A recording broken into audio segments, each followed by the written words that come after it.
Assalamualaikum warahmatullahi wabarakatuh. Di sini saya Tijaro Wiguna dengan nomor induk mahasiswa 202053189 kelas D dari Prodi Digital Informasi Fakultas Teknik, ingin mempresentasikan sedikit yaitu dasar akuntansi. Oke, lanjut. Yang pertama kita akan membahas tujuan apa aja sih tujuan kita belajar mengenai dasar akuntansi. Oke, yang pertama itu ada menguraikan karakteristik sebuah perusahaan, terus yang kedua ada menguraikan peran akuntansi dalam perusahaan, terus juga ada menguraikan pentingnya etika bisnis dan prinsip-prinsip dasar perilaku yang etis. Terus selanjutnya menguraikan profesi akuntansi. Yang kelima ada mengikhtisarkan perkembangan prinsip-prinsip akuntansi dan mengaitkannya dengan praktik akuntansi. Terus yang keenam ada membuat persamaan akuntansi dan menjelaskan setiap unsur dalam persamaan tersebut.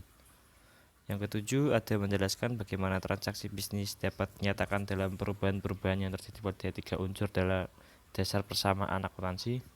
Yang kedelapan ada menguraikan laporan keuangan perusahaan perseorangan dan menjelaskan bagaimana laporan-laporan tersebut saling berhubungan.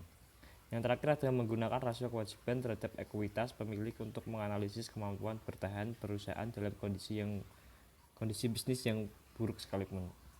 Contohnya ya seperti ini, sedang pandemi. Nah, yang pertama kita membahas jenis-jenis perusahaan. Yang pertama itu ada perusahaan manufaktur. Perusahaan manufaktur adalah perusahaan yang menciptakan suatu produk. Nah, di sini diberikan contoh. Yang pertama itu ada Honda. Honda itu menghasilkan produk mobil dan motor. Lalu ada Intel dengan komputer, terus ada Boeing dengan pesawat terbangnya, ada Nike dengan sepatu dan pakaian olahraganya, Coca-Cola minuman, dan Sony menciptakan barang elektronik seperti kamera, handphone, laptop, dan yang lainnya. Dan tidak usah jauh-jauh, di kota Kudus juga ada, yaitu PT Jarum dengan produknya yaitu rokok. Yang kedua itu ada perusahaan dagang. Nah, perusahaan dagang ini yang contohnya yang pertama ada Carrefour, itu menyediakan barang kebutuhan sehari-hari. Ada Kit Station menyediakan mainan. Electronic City memberikan produk barang-barang elektronik. Terus ada Lines End itu dengan produknya pakaian. Terus ada Amazon.com, produknya buku, CD, dan produk-produk lainnya melalui internet. Terus yang ketiga ada perusahaan jasa. Perusahaan jasa adalah perusahaan yang menghasilkan jasa itu sendiri. Nah, yang pertama ada Disney, dia menawarkan jasa hiburan. Terus ada Garuda Indonesia dengan jasanya itu transportasi. Ada Marriott Hotel dan jasanya itu menyediakan tempat untuk bermalam yaitu hotel. Terus ada Citibank, keuangan dan perbankan. Terus Telkomsel, jasanya yaitu telekomunikasi. Nah, jenis-jenis organisasi perusahaan itu ada tiga. Yang pertama perusahaan perseorangan, yang kedua persekutuan, tiga korporasi atau perseroan terbatas, atau yang sering kita sebut yaitu dengan PT. Nah, perusahaan perseorangan ini adalah perusahaan yang dimiliki oleh satu orang saja.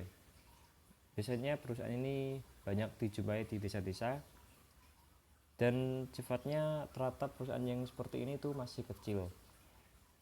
Ini memiliki keunggulan dan kelemahan. Nah, keunggulan yang pertama itu ada kemudahan pengaturan dan biaya pengelolaan yang rendah, karena semuanya diatur sendiri dan tidak ada urus campur tangan dari orang lain, sehingga pengaturannya lebih mudah dan tidak ada biaya yang dikeluarkan. Terus yaitu kelemahannya itu sumber daya keuangan yang terbatas dan kewajiban yang tidak terbatas. Nah, sumber daya keuangan yang terbatas yang dimaksud adalah karena modelnya dari satu orang, itu biasanya sumbernya itu sangat terbatas, tidak bisa lebih luas jika dibandingkan dengan korporasi ataupun perseroan terbatas. Terus yang kedua ada persekutuan. Nah, ini hampir sama seperti tadi, tapi ini dimiliki oleh minimal 2 orang atau lebih. Artinya perusahaan ini ada beberapa orang yang berpengaruh dan memiliki model di dalamnya. Nah, Adapun keunggulannya, yang pertama itu sumber daya keuangannya lebih besar dibandingkan dengan perusahaan perseorangan. Terus ada tambahan keahlian manajemen karena untuk mengatur segala keuangannya dan lebih transparan. Ada juga kelemahannya yaitu kewajiban yang tak terbatas. Selanjutnya yang terakhir ada korporasi. Nah, korporasi ini adalah sebuah perusahaan yang dibentuk berdasarkan peraturan pemerintah dan memiliki badan hukum sendiri yang terpisah. Nah, keunggulannya ini adalah memiliki sumber daya keuangan dalam jumlah yang besar melalui penerbitan saham. Terus yang kelemahannya itu ada pengenaan pajak ganda. Pengenaan pajak yang dikenakan oleh PT itu cukup besar. Lalu selanjutnya ada strategi bisnis. Nah, setelah mengetahui struktur organisasi perusahaan, pasti perusahaan memiliki strategi tertentu untuk memasarkan produknya. Nah, di sini dibagi menjadi dua, yaitu ada strategi biaya rendah dan strategi diferensiasi. Tentu para perusahaan ini sudah memikirkannya strategi mana yang dipilih untuk memasarkan barangnya dan menghasilkan laba yang sebanyak-banyaknya. Nah, yang pertama ada strategi biaya rendah. Strategi biaya rendah adalah perusahaan menghasilkan barang atau jasa dengan harga yang serendah-rendahnya tetapi kualitasnya bisa diterima dengan konsumen dengan baik. Nah, contohnya yang pertama itu adalah Lion Air. Lion Air ini sangat murah jika dibandingkan dengan pesaingnya yaitu Garuda Indonesia. Dan dengan strategi biaya rendah ini banyak kalangan menengah ke bawah yang bisa menyentuh target pasar dari perusahaan tersebut. Terus yang kedua ada air mineral fit. Air mineral fit ini juga lebih terjangkau jika dibandingkan dengan pesaingnya yaitu Aqua. Terus yang kedua ada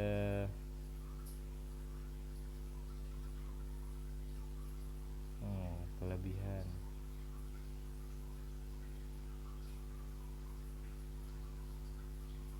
Nah, ada strategi diferensiasi. Diferensiasi ini adalah perusahaan membuat produk atau jasa yang memiliki kekhususan atau karakteristik yang unik dan mereka memasarkannya dengan harga yang tinggi. Nah, untuk menebus keunikan yang diciptakan oleh perusahaan, maka para konsumen harus menebusnya dengan harga yang lebih tinggi dibandingkan dengan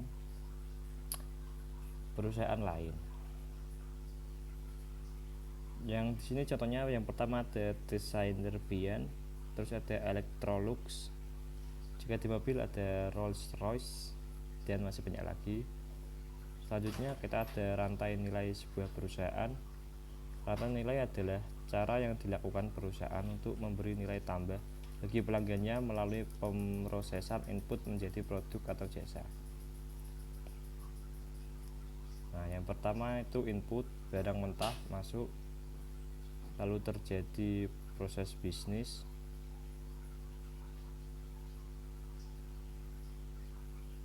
lalu terciptanya produk atau jasa yang memiliki nilai. Nah, ada beberapa pihak-pihak yang berkepentingan dalam perusahaan adalah perorangan atau entitas yang mempunyai kepentingan dalam menentukan kinerja perusahaan. Nah, proses penyediaan informasi. Pihak berkepentingan di sini dibagi menjadi dua, ada internal dan juga eksternal.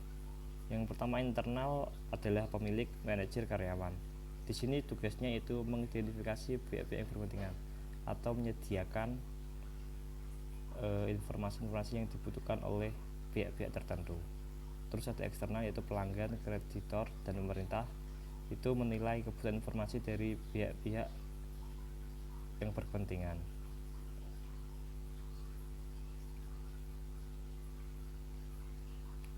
Nah, setelah itu kita mendesain sistem informasi akuntansi untuk memenuhi kebutuhan pihak-pihak yang berkepentingan dan mencatat data ekonomi dengan aktivitas dan peristiwa bisnis. Nah, dari proses tadi akan menjadi sistem informasi akuntansi dengan tujuan yaitu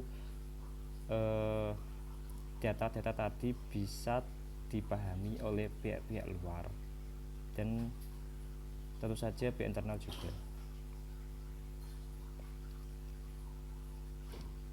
Lalu yaitu ada menyusun laporan keuangan untuk pihak yang berkepentingan. Nah, ada beberapa etika yang harus dilakukan saat kita berbisnis. Prinsip moral yang menjadi dasar bagi perilaku yang etis. Nah, yang pertama itu hindari pelanggaran etika yang kecil, seperti tidak menjawab klien atau yang lainnya. Terus yang kedua, pusatkan perhatian pada reputasi jangka panjang. Yang ketiga, bersiaplah menghadapi konsekuensi yang kurang baik bagi diri Anda bila berpegang pada perilaku etis. Profesi akuntansi atau yang disebut akuntan. Akuntan yang bekerja pada perusahaan bisnis atau organisasi nirlaba biasanya disebut dengan akuntan swasta, sedangkan akuntan yang bekerja pada pemerintahan itu biasanya disebut dengan akuntan publik. Prinsip-prinsip akuntansi yang berlaku umum. Yang pertama itu konsep entitas usaha. Konsep ini mengharuskan agar aktivitas usaha dicatat secara terpisah dari aktivitas pihak-pihak yang berkepentingan. Terus yang kedua ada konsep biaya. Konsep biaya adalah dasar untuk mencatat harga pertukaran atau biaya akuisisi dalam catatan akuntansi. Yang ketiga ada konsep objektivitas. Konsep ini mengharuskan agar catatan dan laporan akuntansi ini didasarkan pada bukti yang objektif. Yang keempat ada konsep unit pengukuran. Konsep ini mengharuskan data ekonomi dicatat dalam satuan mata uang. Jika di Indonesia harus menggunakan mata uang rupiah. Sekian dari saya. Jika banyak masalah, mohon maaf. Wassalamualaikum warahmatullahi wabarakatuh.